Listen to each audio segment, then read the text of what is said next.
Hello everyone, welcome back to my class. Today I will be teaching aptitude of paper 1. So this paper 1 will start with teaching aptitude. So I just want to make a note here that teaching aptitude is a topic. This will be called as episode 1 and each class are going according to it, and then research aptitude will be episode 2. Okay, so welcome to English class. Moving, what are the agendas of today's class? Today we'll be learning the definitions, objectives, levels, and meaning of teaching. Then, what is teaching? Teaching is a process that includes two variables. What are those variables? One is the learner, and then we have a teacher. Okay, there are two variables. One is the teacher and the learner. So if you want, I can just draw and show you. So this is the learner who wants to learn, whereas there is a teacher who is teaching. Okay. So this person teaches this person. And this person, if he doesn't understand, he asks doubts. And there is an interaction. They both are having conversation. So then, what is the goal? The goal is for whom? The learner. Okay, he incorporates role and he works for the new knowledge. Here there is a improvement in behavior, skills, and this is through learning skills. This is about teaching. So I hope you have understood. So there are two variables. The variables are teacher and the learner and the teacher. Both of them are there, and these two are working for the same goal. That is, they are incorporating new knowledge. They want to gain knowledge. Therefore, they are having interaction. They are talking to each other. Here the teacher is teaching. The learner, if he doesn't understand, is asking something. So this is interaction. So they work towards their goals. The goal is incorporating new knowledge, behavior, and skills to the experience of learning. So this is about teaching. So I hope you have understood. Moving forward, here we have about teacher. Who is a teacher?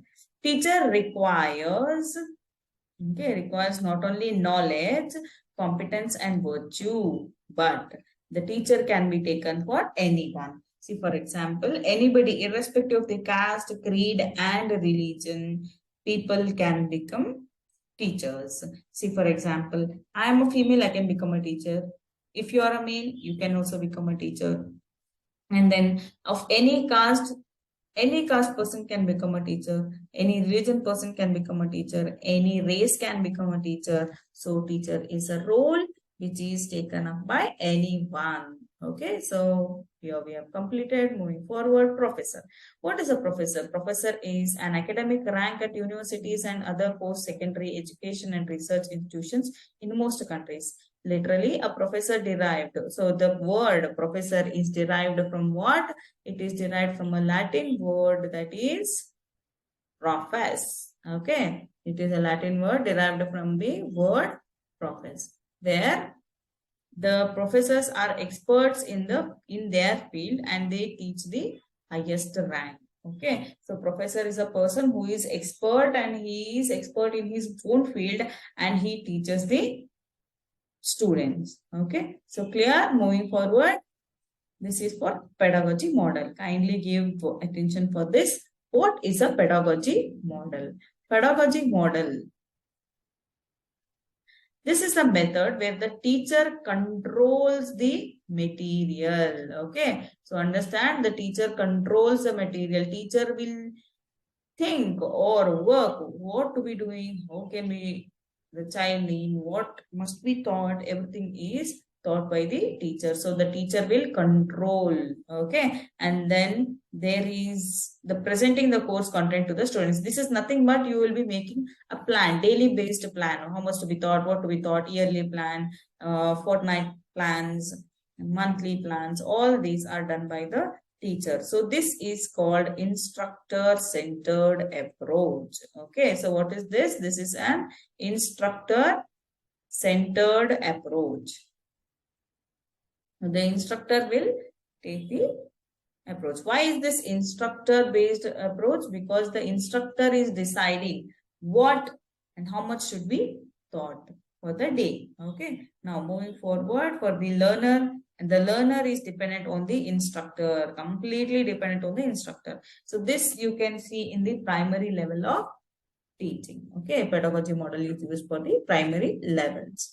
So this is about pedagogy. I hope you have understood. If you have not understood, kindly leave a comment so that I can clear your doubts. Moving forward, andragogy, andragogical model. What is andragogical model?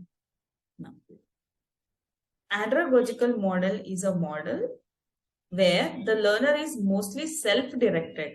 Okay, see the model, the learner is self-directed. That person decides what I should be learning. For example, you, okay, you have searched for, you have planned that you should be passing UGC net exam. So what did you do? You came back to the videos and you search for videos, you have landed here, and then you are learning. So this is the learner self-directed. Learner is self-motivated and is responsible for his own learning. He will decide how much I learn today, tomorrow how much I'll be learning. So here the instructors will facilitate, okay, the learning of participants. So I will be helping you out. So this is how the instructors will help you out.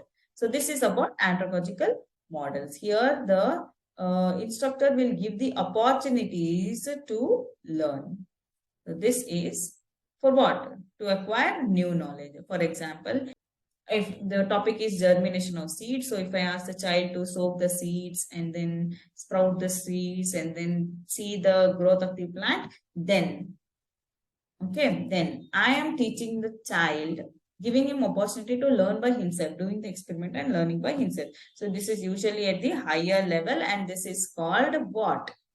What is this type called as? It is called as learner-centered approach. This is called as learner-centered approach. So hope you have understood. Moving forward, what do you understand by andragogy? What is andragogy? Andragogy means learning, the understanding of the science and practice of adult learning. Which learning? Adult learning. This is the contrast to pedagogy. Okay. Why? Because pedagogy concentrates on children learning, whereas andragogy concentrates on adult learning. Andra, okay, means adult. Okay, so this is the difference between both. Now, what are the objectives of teaching? What are the objectives? Basically, okay, so they bring desired changes in students' attitude, and then they shape the behavior of the child. Then we have develop the child's thinking skills. Then we have improve the learning skills of the student. Then become a social and efficient member of the society. And then it also helps in developing well-rounded in what?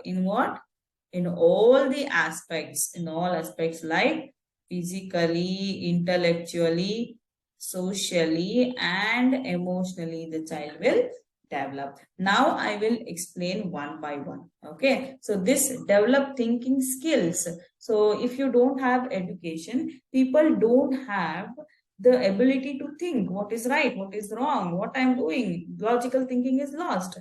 Therefore, here education plays a major role in teaching. The teacher will make sure that the thinking skill of the child is growing and developing, and then they bring desired changes in students' attitude, how they have to be outside, how they have to be with their peers, how they have to be in the class. All this is taught by the teaching. And then shape the behavior and conduct, how the child is. The character of the child, the behavior of the child is shaped by teaching. Improve the learning skills of students.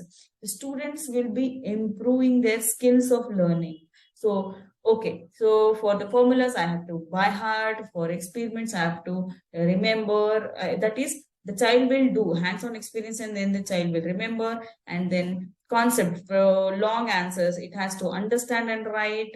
So all these learning skills are Thought to the student, become a social and efficient member of the society. See, efficient member of the society. How does the child become efficient member of the society? Now, in a house, if the child does something wrong, or if the child holds the knife and stands, then parents will usually ask, did they teach you same in the school? Not most of the students. I just pranked it. So if the child, if the parent is asking like that, here we understand that teaching is everywhere. See, teaching is everywhere. It is for the school. It is in the with the parents. It is in the house. It everywhere. Okay, everybody is teaching us some or the other thing. So here the teaching also tells you how to become a social and efficient member of the society. In the society, if you have to live, how you have to be, all these are taught by teaching. Develop well-rounded students, okay, including physically, intellectually, socially, and emotionally, how the children have to be strong. See, in the school, if I take physically, the children will play games and they become strong. And in the school, there are curriculum which tell them what to eat, what not to eat. Junk food should not be eaten, healthy food should be eaten. That is physically. And intellectually, how the child will start thinking, how should I solve this problem? So which formula should be added? So the child will become intellectual, smart. And then socially, the child will start talking to many people there, and he understands how I have to do it, talking to the elders, younger ones, peer group, teachers. This is taught socially.